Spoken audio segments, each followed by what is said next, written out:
My great fellow Americans, earlier today, on the eve of the Thanksgiving holiday, two members of the National Guard serving in Washington, D.C., were shot at point-blank range in a monstrous ambush-style attack just steps away from the White House. They had been deputized as part of the most successful public safety and national security mission in the history of our nation's capital, the D.C. Safe and Beautiful Task Force, which has achieved an unprecedented reduction in violent crime and crimes of all type. This heinous assault was an act of evil, an act of hatred, and an act of terror.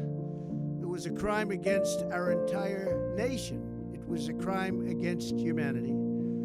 The hearts of all Americans tonight are with those two members of the West Virginia National Guard and their families. The love of our entire country is pouring out for them, and we are lifting them up in our prayers.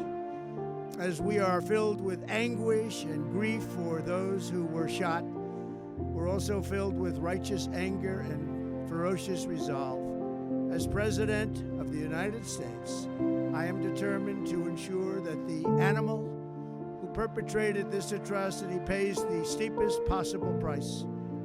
I can report tonight that based on the best available information, the Department of Homeland Security is confident that the suspect in custody is a foreigner who entered our country from Afghanistan, a hellhole on earth.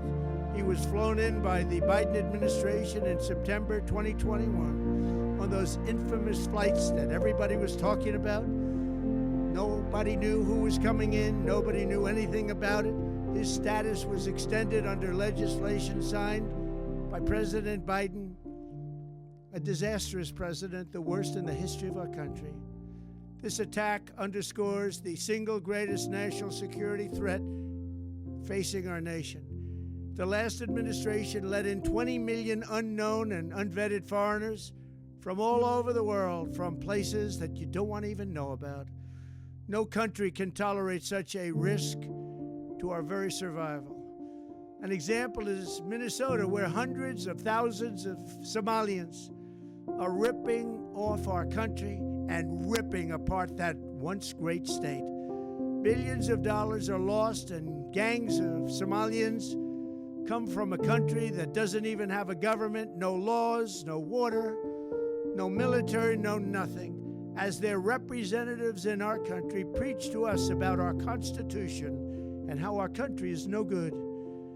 We're not going to put up with these kind of assaults on law and order by people who shouldn't even be in our country.